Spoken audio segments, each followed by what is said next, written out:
The main character voyages into his self-designed game realm as a rookie at level 0. However, he exploits game glitches to obliterate the airborne dragon within a single second, escalating his level to 300. Altogether, a multiple of enchanting girls surrounds him. A few kiss him upon their initial encounter, while others even daydream about sharing a bed before meeting him. What would it be like living such an amazing dream? Let's find out. Ikaru, a devoted game programmer, invests extended hours debugging his creation. One day, upon awakening, he realizes his physique has reverted to its high school form, accompanied by sporadic glimpses of the game interface within his mind. Gradually, he comprehends that he has inexplicably been transported into the very game world he crafted. Yet, before he can acclimate, a legion of lizard men charges his way. Fortunately, he arms himself with scrolls designed for bug testing, among them the Fire Meteor spell. Swiftly, the potent Fire Meteor eradicates the entire lizard men horde. Having garnered ample experience, he directly ascends to level 310, with all attributes at their zenith. Now, he can cast Fire Meteor without external assistance. Furthermore, his strength and financial prowess amass significant wealth. Undoubtedly, he's poised to dominate the game world. Ikaru stashes the lizard men's possessions within his bag and strides towards the nearest town. Later on, he observes a soaring dragon making its way towards the town, apprehending an impending crisis. Swiftly, he sets off in pursuit. However, the dragon's swiftness renders the town's army powerless against it. As a team of town adventurers races to aid, they approach the point of subduing the airborne creature. Unexpectedly, the dragon releases an overwhelming surge of energy, breaking free and ruthlessly tossing aside the novice magician, Xena. Following this, the dragon promptly flees the scene, leaving Xena's life hanging in the balance. In the nick of time, Ikaru arrives, snatching her from the clutches of demise. Xena extends her gratitude to Ikaru and admires his formidable prowess. Right at that moment, Xena's companions make their entrance. These individuals are more cautious than Xena, harboring suspicions toward the enigmatic Ikaru. Thankfully, Xena makes earnest efforts to vouch for him, dispelling her teammates' doubts. En route to the town, Ikaru seizes the chance to acquaint himself with the world. The surroundings feature medieval architecture, and slavery continues to persist in numerous regions. In the city they're bound for, slaves constitute 20% of the population. Moreover, this world is inhabited not only by humans but also elves, orcs, and other minorities. After parting ways with the fellow adventurers, Ikaru settles into an inn, using it as his temporary abode. Engaging in casual dialogue with the innkeeper, he delves into the local myths and legends surrounding demon lords and heroes within this realm. Later, the innkeeper shares that it's been years since the last sighting of a demon lord. Afterwards, Ikaru enlists the innkeeper's daughter to accompany him on a shopping excursion for provisions and fresh attire. They witness two adorable demi-human girl slaves being mistreated on the street, an intolerable sight for Ikaru, who promptly intervenes to aid the young girls. The sibling of one of the girls, named Lisa, rushes over and expresses her gratitude to Ikaru upon understanding the situation. Afterwards, she departs with her sisters. Following this, Ikaru and the innkeeper's daughter resume their shopping expedition. Utilizing his substantial financial means, he makes numerous purchases, astonishing the innkeeper's daughter due to her lack of exposure to such affluence. On their way back, they chance upon a carriage transporting enslaved individuals. Even post his arrival in this alternate world, Ikaru retains the ability to access the game system whenever he desires. It doesn't take much time for the system to unveil that one of the girls inside the carriage is Erisa, the princess hailing from a fallen kingdom. Sensing a watchful gaze upon her, Erisa slowly turns her head, casting a glance in Ikaru's direction. This gaze disquiets Ikaru, prompting a sense of imminent danger. Consequently, he opts to maintain a safe distance from Erisa, leading the innkeeper's daughter back to the hotel for some rest. The subsequent morning, Xena seeks out Ikaru, proposing to show him around town as a token of gratitude for his earlier rescue. For Ikaru, rejecting offers from girls is a challenging task, resulting in their joyous exploration of the town together. Xena guides Ikaru to a temple, where murals portraying heroes and the demon lord adorn the walls. Ever since Ikaru's arrival in this realm, he has been bestowed with various titles, except for the esteemed rank of a hero. This absence of recognition stirs his ambition, compelling him to embark on a path to become a hero. Simultaneously, a local priest remains occupied disseminating rumors throughout the town.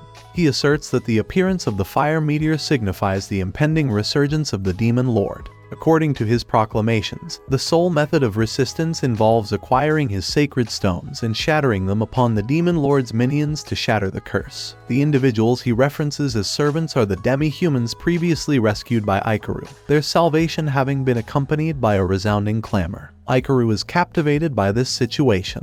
Just as he is poised to take action, the compassionate Xena steps forward, interposing herself between the demi-humans and the imminent violence. Nonetheless, the priest persists in inciting the crowd, falsely labeling Xena as a servant of the Demon Lord, leading to her being assailed by others. Fortunately, her ability to conjure a magical barrier shields her from harm. In stark contrast, Ikaru remains composed. He initiates the utilization of the system to identify the owners of the demi-humans. His investigation reveals that their master is orchestrating a manipulation of public opinion among the gathering crowd. In an instant, Ikaru comprehends the intricate web of deception woven before him. With a quiet determination, he takes action against the charlatans, bringing the main instigator before the assembled throng to elucidate the true circumstances. Suddenly, from within the body of the accused, a one-eyed demon emerges, swiftly claiming the life of the priest. Witnessing the gruesome spectacle, the multitude disperses in every conceivable direction. In a quest for refuge, the demon proceeds to conjure an expansive magical circle, effecting the translocation of all present into a labyrinthine maze. Later, it issues a directive for the assembled individuals to turn against one another, asserting that only the triumphant shall earn the right to exit the labyrinth. Amidst this turmoil, Ikaru remains resolute and unfazed. Identifying the trio of demi-humans he had previously rescued adjacent to him, he produces gauze and herbs from his inventory, urging them to promptly tend to their injuries. The demi-human girls are taken aback by his compassionate gesture, deeply moved by his actions, and express their willingness to heed his guidance. Without delay, Ikaru bestows a weapon from his backpack upon Lisa, the eldest among the trio of demi-humans, and delegates specific tasks to each of them. In unison, they collaborate in their pursuit of an exit within the labyrinth. Before long, they encounter their inaugural adversary. Leveraging Lisa's assistance, Ikaru dispatches the creature employing a magical firearm.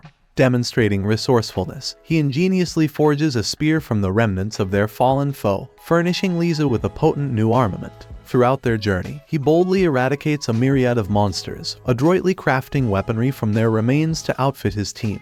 The reverence of the demi-human girls deepens with each triumph, their address for him even evolving to master. As they progress, they chance upon a spider's lair containing several captives ensnared within the silken threads, among them the individual who peddles slaves at a discount, as well as the erstwhile tormentor of the demi-human girls. However, the benevolent girls refuse to abandon them based on their past deeds. Instead, they effect a rescue for the entire group. In this moment, they catch wind of the nearby skirmish and hasten to proffer their aid. Ikaru becomes aware that Xena has become ensnared by a formidable slime and promptly intervenes to liberate her. Filled with trepidation, Xena seeks refuge in Ikaru's embrace, mentally embracing the hero with unwavering fervor. The slime also assails the miscreant young man, who arrogantly believed himself superior to the demi-human race, only to discover his utter vulnerability against the gelatinous foe. Ultimately, the demi-humans join forces to vanquish the slime. While the assembled throng seeks an avenue of escape, they chance upon a treasure chest, within which the one-eyed demon lurks. Without hesitation, a fresh, fierce battle erupts. Regrettably, humanity finds itself impotent against the demon's overwhelming combat prowess. Ikaru yearns to aid his human comrades but remains cautious of unveiling his true martial might. To obscure his identity, he dons the mask he had procured earlier and effortlessly dispatches the demon with his blade. In its final moments, the demon conjures forth the Demon Lord. Ikaru's sword boasts the potential to inflict grievous harm upon the Demon Lord, yet in light of his denied hero's title, he finds himself unable to fully harness the weapon's might. Consequently, he must explore alternative methods to combat the Demon Lord. He recollects the unintentional demise of the dragon deity through the application of the Fire Meteor skill, which led to the acquisition of the Slaughter title. Later, he outfits himself with the complete array of Slaughter skills. As anticipated, he dispatches the Demon Lord with naught but a fractured sword, expertly guiding his companions to a triumphant escape from the labyrinth. In a show of appreciation, the Viscount carefully designates several slaves to bestow upon him, including Erisa, the princess of the Fallen Realm. It appears that Ikaru cannot escape the company of Erisa. Before he can introduce himself, she exclaims his name. Swiftly, a suspicion forms in his mind, propelling him closer to Arisa. With composure, Ikaru informs her in Japanese that a spider rests atop her head. Observing her startled response, he deduces that, akin to himself, she is a fellow transmigrationer endowed with system-linked informational access. Honoring their shared transmigrationer status, Ikaru extends his welcome to Arisa and her sibling. Later on, he treats the girls to a meal and purchases new attire for them, eliciting astonishment from these enslaved individuals. They unanimously deem him a benevolent master. Following this, Ikaru escorts them back to the inn. Unfortunately, the inn's patrons harbor disdain for the demi-human girls, causing the innkeeper to hesitate in offering them lodgings. Arisa initiates negotiations, offering a compromise that they could lodge within the stable. Afterwards, she employs her charm to sway the crowd, securing their agreement. After assisting the trio of demi-human girls in preparing their resting area, Ikaru escorts Lulu and Arisa back to the inn. In this realm, slaves are expected to fulfill intimate duties for their masters. Consequently, the two girls disrobe and approach Ikaru. Surprisingly, Ikaru merely aids them in dressing, expressing that such actions are unnecessary. Such comforting words move Lulu to tears. During the night, as Ikaru slumbers, he senses a presence nearby. Opening his eyes, he finds Arisa attempting to allure him with her enticing skills while sharing his bed. She believes that by engaging in intimate interactions, she can garner more of Ikaru's attention.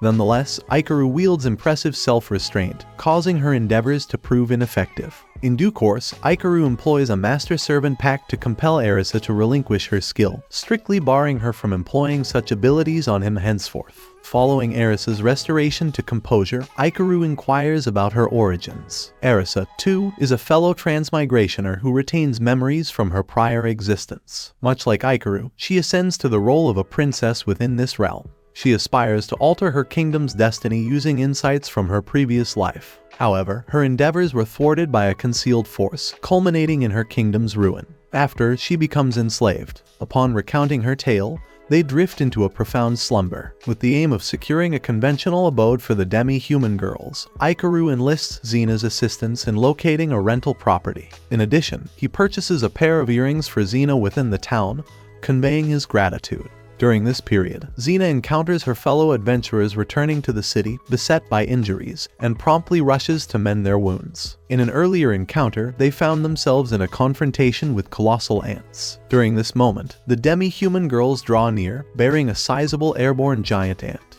Acting swiftly, Ikaru accesses the map, only to discern a swarm of massive ants converging upon the town. Confronted by this impending peril, he directs Arisa, who lacks combat prowess, and her sister Lulu to seek refuge back at the inn. Following this, Ikaru unites with the others in combating the invading ant horde. Through combined endeavors, they successfully eradicate the ants, prompting the innkeeper to prepare a delectable feast in acknowledgement. Seated at the table, Ikaru notices Lulu's ailment and resolves to purchase medicine for her. Yet, during his journey, he comes across a breach in the town's defenses as some monsters infiltrate. Swiftly dispatching them, he encounters two individuals being pursued by the creatures. One is a wounded guard while the other is the elven princess, Mia. Given the guard's severe condition, he reluctantly entrusts the princess to Ikaru before succumbing to unconsciousness. Ikaru escorts them to the rental center, where the proprietor is also an elf. Following treatment by the proprietor, the guard's condition stabilizes. In no time, news of Ikaru's heroics in rescuing the elven princess spreads throughout the town.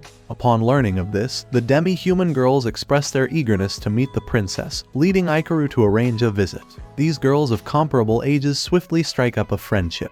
Later, Ikaru stumbles upon a black owl by chance. His instincts raise a red flag, hinting at an unusual aspect about this particular owl. Before he can scrutinize it closely, the owl takes flight and disappears. Upon its reappearance, he promptly becomes alert. Following this, Ikaru and his companions visit the convalescing guard at the rental center. Afterwards, Ikaru receives a detailed account from the guard upon his awakening. As it turns out, Mia was ensnared by a sorcerer and imprisoned within a castle. Having managed to escape with her magical abilities intact, she fortuitously encountered the compassionate guard, imploring him for assistance. Their path crossed with massive ants summoned by the sorcerer, which resulted in the guard sustaining grave injuries. The reason behind the sorcerer's capture of Mia remains a mystery. At this juncture, Ikaru notices the owl surreptitiously entering the premises again, gradually morphing into human form.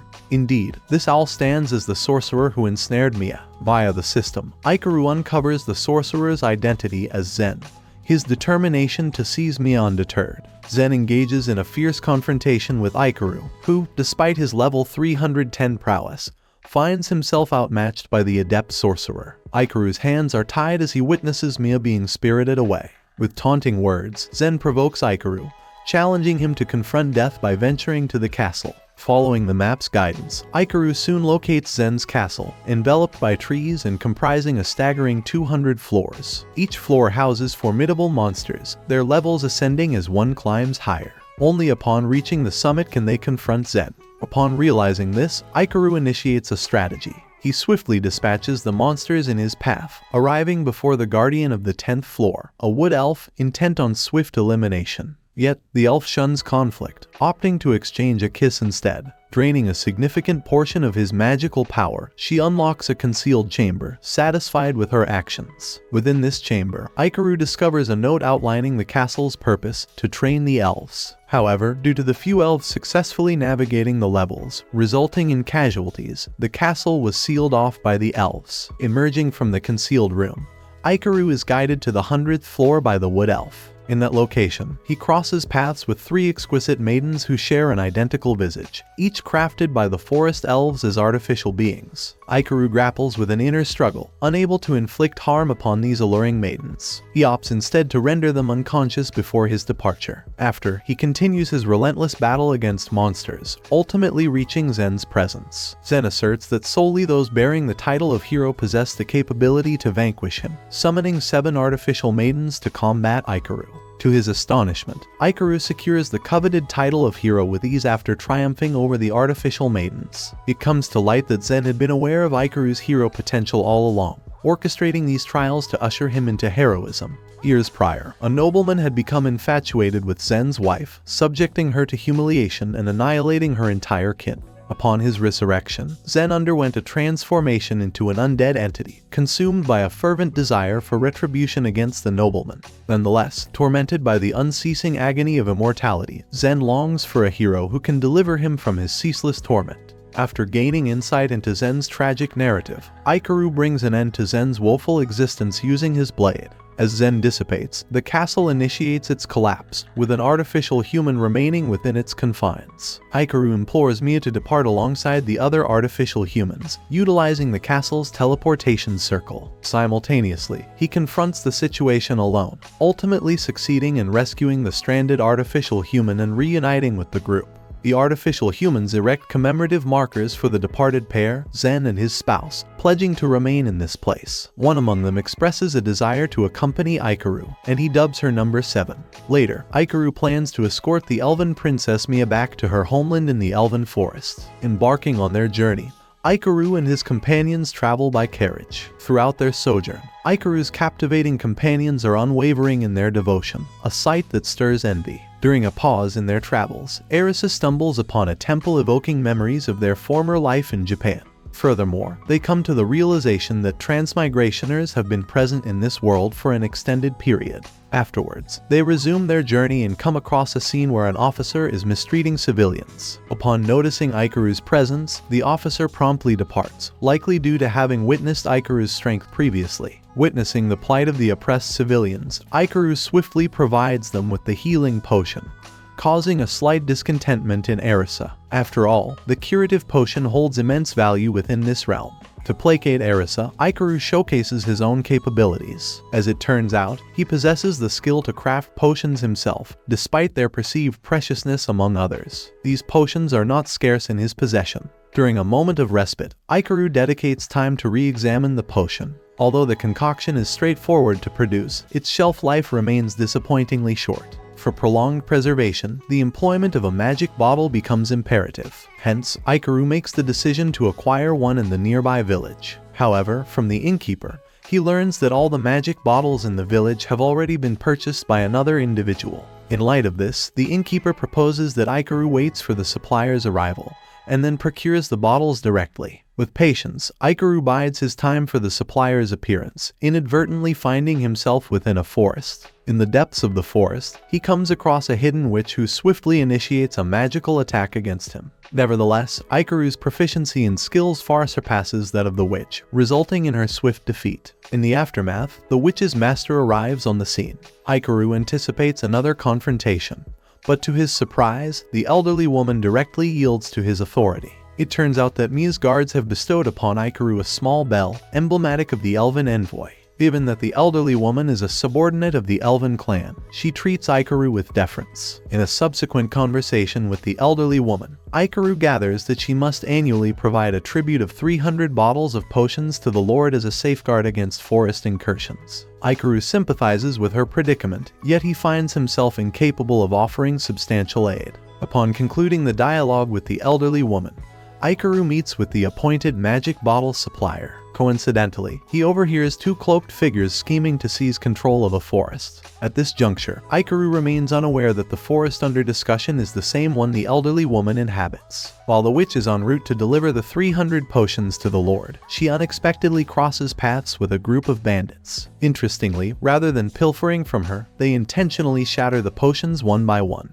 The resounding noise captures Ikaru's attention, urging him to investigate the matter. Unfortunately, upon his arrival, he discovers that the majority of the potions lie in ruins. Today marks the stipulated delivery date, and a failure to present the potions on time would result in the forfeiture of the Lord's protection over the forest inhabited by the elderly woman.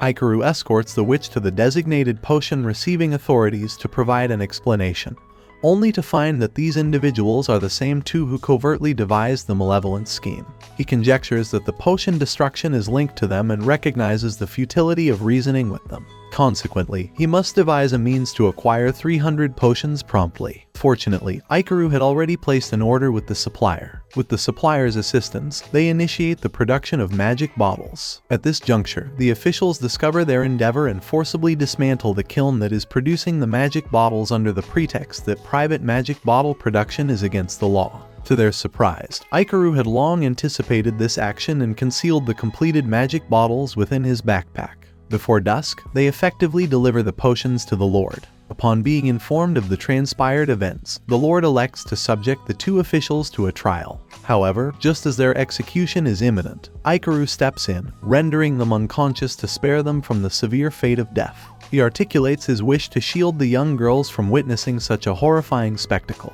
After bidding adieu to the witch and their companions, Ikaru embarks on a fresh journey with the girls, which marks the culmination of this anime. Erisa and Ikaru are both transmigrationers, though Erisa's fortune isn't as favorable as Ikaru's. In truth, most of us, much like Erisa, are unable to secure an absolute advantage from birth. Instead, we can strive for a certain pinnacle through continuous trials and diligent efforts following setbacks, even if the process entails enduring hardship. I don't perceive this as unfavorable, for the past lays the groundwork for the future. If you're undergoing tribulations now, summon your courage and persist without relinquishing hope. Thank you for watching. Kindly remember to express your appreciation and subscribe. Farewell for now.